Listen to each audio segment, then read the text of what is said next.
میں نے اپنے گھر والوں کو بھی اپنی اس مہم سے آگاہ نہ کیا اور دیورائے سے طے شدہ ملاقات کی صبح پی اے سے کراچی چلا آیا۔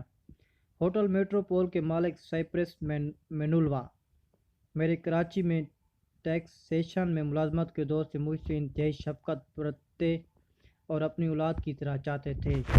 میں نے ان کے ہوٹل میں قیام کیا اور بعد دوپہر تریدیو سے ملنے قصر ناز چلا گیا۔ راجہ صاحب اس وقت اپنے بیڈ روم میں شغل مائع نوشی میں مصروف تھے۔ مجھے بھی وہیں بلا لیا۔ اس محفل میں 3 اور آدمی ان کے شریک کار تھے۔ رسمی گفتگو کے بعد راجہ صاحب نے ان تینوں کو ڈرائنگ روم میں بیٹھنے کا کہا۔ وہ چلے گئے تو میں نے راجہ صاحب کو اپنا پلان بتایا۔ راجہ صاحب نے یہ پلان سننے میں دلچسپی نہ لی اور کہا کہ پلان بھی تمہارا ہے اور ذمہ داری بھی تمہاری۔ مجھے تم پر پورا بھروسہ ہے، اپنی ضروریات بتاؤ۔ میں نے کہا کہ عیسائی نام رابرٹ میکل کے نام سے پاسپورٹ اور اخراجات کے لیے 5 لاکھ روپے کے مساوی امریکی ڈالر۔ راجہ صاحب نے کہا بس صرف یوں ہی کچھ؟ میں نے کہا جی ہاں، صرف اتنے ہی سارا کام انشاءاللہ مکمل ہو جائے گا۔ راجہ صاحب نے اپنے پی اے کو انٹرکام پر کہا ڈرائنگ روم میں بیٹھے لوگوں کو کمرے میں بھیج دے۔ جب وہ تینوں آ گئے تو راجہ صاحب نے انہیں کہا کہ مجھے کل شام تک 5 لاکھ روپے کے سرکاری ریٹ پر امریکی ڈالر چاہیے اور ایک ارجنٹ پاسپورٹ بھی بنوانا ہے جو مجھے کل 4 بجے تک ہر حالت میں مل جائے۔ تینوں نے یک بارگی سر ہلا کر کہا یس سر۔ راجہ نے کہا کہ پاسپورٹ کا فارم اور تصویر لینے کل صبح 9 بجے آ جانا۔ تھوڑی دیر بعد وہ اجازت لے کر چلے گئے تو راجہ صاحب نے بتایا کہ یہ تینوں سندھ انجینئرنگ ورکس میں اوپر کے عہدیدار تھے۔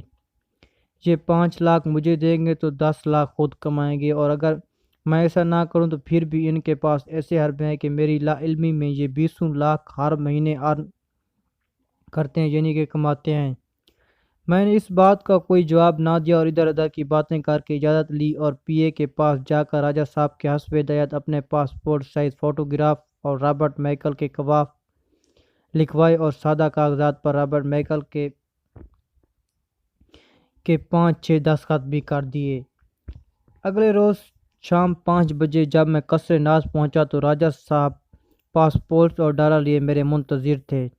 انہوں نے مجھے یہ دیتے ہوئے کہا کہ بینکاک تک تمہارا ریٹرن ٹکٹ میں نے اپنی تنخواہ سے لیا ہے تاکہ تمہارا سفر محفوظ رہے۔ میں اس عجیب منطق پر ہنس پڑا۔ راجہ صاحب نے مجھے ٹکٹ کے ساتھ بڑے لفافے میں بند خطوط دیے جن پر قبائلی زبان کے علاوہ انگلش میں بھی نام درج تھے۔ راجہ نے کہا ان خطوط کو ذاتی طور پر تسلی کر کے ہر ایک کو الگ الگ دینا۔ واپسی پر تمہارے ہمراہ میری بیوی اور ایک بیٹا بھی ہوگا۔ بے شک زیادہ دن لگ جائیں لیکن انہیں آرام اور حفاظت سے لانا۔ ایک اور انتہائی ذمہ رازداری کا کام میں تمہیں سونپ رہا ہوں۔ میری بیوی کے پاس ہمارے پرکھوں کا خزانہ ہے۔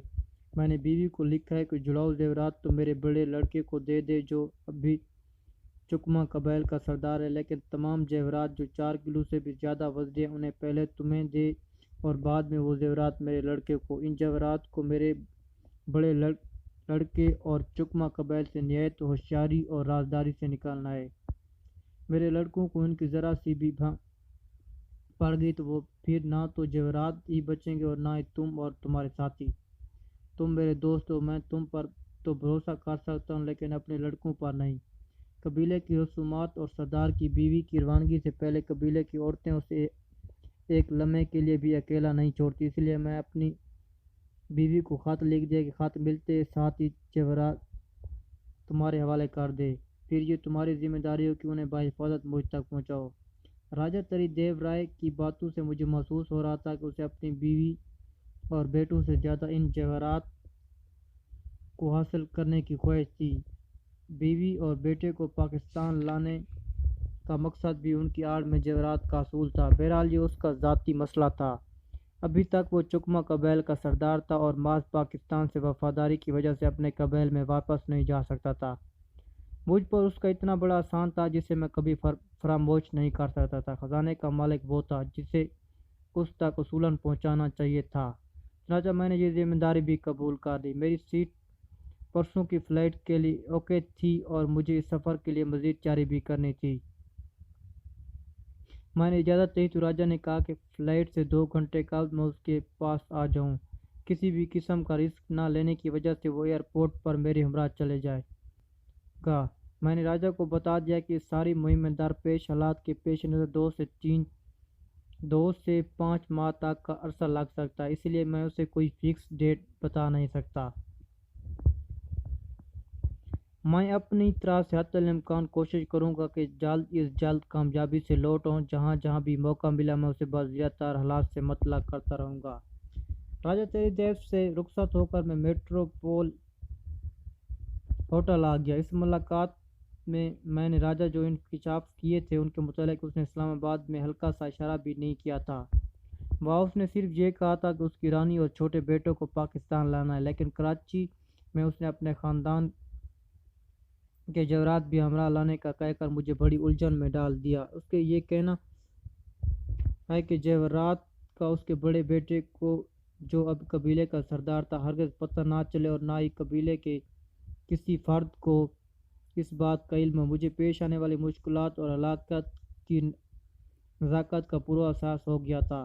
پہلے میں سمجھتا تھا کہ چکما قبیلے میں پہنچ کر ہم محفوظ ہوں گے اور راجا کا بیٹا رانگا ماٹی میں ہمارے قیام و واپسی کے سفر کے دوران کم از کم اپنے قبیلے کی حدود تک اپنے وسائل کے ساتھ ہمارا مدعو اور مددگار ثابت ہوگا، لیکن اب صورتحال مختلف دکھائی دیتی تھی۔ سفر کے دوران اور واپسی پر رابرٹ میکل اور اس کے ساتھیوں کو اتنا خطرہ نہ تھا جتنا چکما قبائل کی حدود